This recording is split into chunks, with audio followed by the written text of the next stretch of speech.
আবু হুরায়রা রাদিয়াল্লাহু তাআলা বলেন, রাসূলুল্লাহ সাল্লাল্লাহু আলাইহি সাল্লাম বলেছেন, গাভীর বাট থেকে ওলান থেকে দুধ বের করে যেমন ঢুকানো কষ্টকর, যেই চোখ আল্লাহ তাআলার ভয়ে কাঁদে ওই চোখকে জাহান্নামের মধ্যে ঢুকানো ততই কষ্টকর।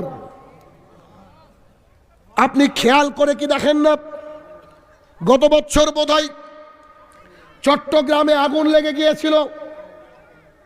ওই কন্টেনারে আগুন লেগে যাওয়ার পর কত শত বাংলাদেশের ফায়ার সার্ভিস গিয়ে সেই আগুন নিভাতে সক্ষম হননি। কত মানুষ সেদিন মরে গিয়েছিল।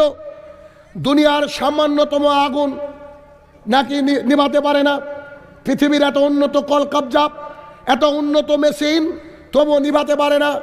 আল্লাহ তাআলা বলতে, শোনো, তোমার দুই চোখ থেকে পড়ে যাওয়া দুটো ফোঁটা পানির মাধ্যমে পৃথিবীতে যে আগুন দেখছো তার চেয়ে 69 গুণ আরও বেশি আগুন জাহান্নামের।